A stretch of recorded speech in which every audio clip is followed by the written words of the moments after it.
राजा और रानी सत्यनारायण भगवान की कथा कर रही थी। वहां पे भगवान ने उनको सब कुछ दिया है, पैसा धन दौलत सब कुछ।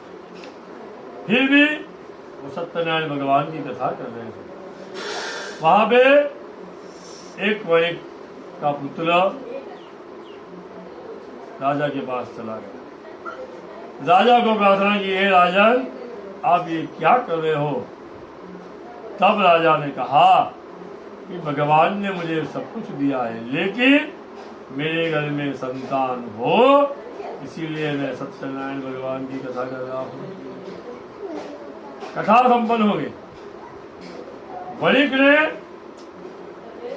मन में संकल्प किया कि मेरे घर संतान होगी तो मैं सत्यनारायण भगवान की कथा, भगवान के बंधन में पड़ा। इसीलिए भगवान कहते हैं कि जब समय मिले तब भगवान की कथा करा देनी। भगवान के बंधन में कभी भी नहीं बनने। हम ये सोचते हैं कि ये भगवान मेरा खुद का मकान बनेगा तो मैं कथा कराऊंगा, मेरे घर संतान होगी तो मैं कथा कराऊंगा। ये भगवान के साथ व्यापार धंधे की बात है। व्यापारी है, कौन है? भगवान है। किस समय और हमें क्या चीज चाहिए तो उसको पता है। संतोष किसको नहीं है? मनुष्य को। सुबह शाम उठे तो क्या बोलेगा? लाओ भगवान, बस लाओ। कभी आपने उसको पूछा है उसको क्या चाहिए? ठाकुर जी को आप पूछो कि भगवान आपको क्या चाहिए। श्रद्धा से कार्य करो, अवश्य भगवान स्वीकार करेगा। सत्यनारायण भगवान की कथा करने का संकल्प उस वणिक ने किया। सत्यनारायण भगवान की कथा संपन्न हो गई। राजा ने सत्यनारायण भगवान का प्रसाद किसको दिया? वणिक को। और वो सत्यनारायण भगवान का प्रसाद वणिक अपने घर ले गया, अपने धर्मपत्नी को उसने खिलाया। और भगवान के आशीर्वाद से उसके घर एक कन्या का जन्म हुआ। कन्या का जन्म हो गया। सत्यनारायण भगवान की कथा करने का जो संकल्प था पूरा नहीं हुआ। इसीलिए उस वणिक को और उसके परिवार को दुख भुगतना पड़ा। दूसरी तरफ जैसे चंद्रमा बड़ा होता गया, धीरे धीरे धीरे उसकी कन्या भी बड़ी हो गई। अब वणिक को चिंता हो गई कि सत्यनारायण भगवान की कथा नहीं, लेकिन मेरी पुत्री का विवाह कर देना चाहिए। पुत्री का विवाह भी हो गया। सत्यनारायण भगवान की कथा करने का कोई समय नहीं आया। कथा वहीं की वहीं पड़ी है। इसीलिए भगवान कह रहे हैं बारंबार कि जब आपकी इच्छा हो तब सत्यनारायण भगवान की कथा करा देनी चाहिए। भगवान के बंधन में कभी भी मत हो। सत्यनारायण भगवान की कथा के लिए सब दिन अच्छे हैं। ठाकुर जी आपके घर पधारे, समझ लेना आपका कल्याण निश्चित है। भगवान की कथा वहीं की वहीं नहीं।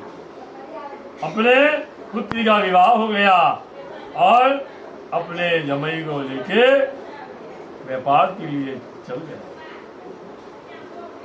जो वणिक जिस राज्य में व्यापार के लिए जाता है उस राजा का नाम होता है चंद्रकेतु। और उसी दिन उस जो राजा का धन होता है कोई लेके चला गया, चोर लेके चले गए। और जहाँ पे वणिक सोया पड़ा है वहां पे वो धन रख के चले गए। जब हमारा समय अच्छा नहीं है तब कोई साथ नहीं। कौन आएगा? भगवान। इसीलिए भगवान कह रहे हैं कि सुख और दुख, सुख और दुख में भगवान की भक्ति करो। ओम नमो भगवते वासुदेवाय के जप करो तो भगवान आपका कल्याण करेगा, तो परमपिता परमात्मा कल्याण। जब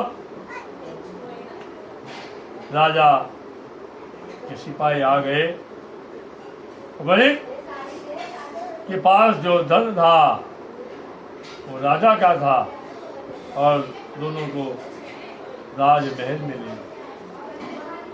वणिक ने राजा को कहा कि ये राजन, मैंने आपका धन लिया नहीं है, आप हमें छोड़ दो। राजा किसी की भी सुनता। वणिक और उसको जमाई को बंधन खाने में डाल दो। दूसरी तरफ उसकी जो पत्नी होती है वो भी भिक्षा मांगने लगती। एक ब्राह्मण के घर में सत्यनारायण भगवान की कथा चल रही थी। कन्या वहां पहुंची, कथा संपन्न हो गई और उस ब्राह्मण ने उस कन्या को सत्यनारायण भगवान का प्रसाद दिया और वो प्रसाद लेके अपने घर गए। तब उसकी माँ को याद आया। क्या याद आया? कि आपके जन्म से पहले ऐसी एक सत्यनारायण भगवान की कथा करने का संकल्प तेरे पिताजी ने किया था, लेकिन वो पूर्ण हुआ नहीं। इसीलिए इतना सब दुख भुगतना। सत्यनारायण भगवान की कथा करने के लिए तैयार हो गए। दूसरी तरफ भगवान स्वयं चंद्रकेतु राजा जो था, उस राजा को सपने में आके कहते हैं कि इन्होंने तेरा धन लिया, तू इनको छोड़। राजा सुबह अपने आसन पे आता है, वणिक और उसके जमाता यानी कि जमाई को बुलाए। हीरा जवाहरा मोती जो ले लिया था वो राजा ने वापस और राजा कहते हैं कि आप अपने घर की ओर प्रयाण कीजिए, भगवान को नमस्कार कीजिए। जैसे सेवा कर रहे हैं तो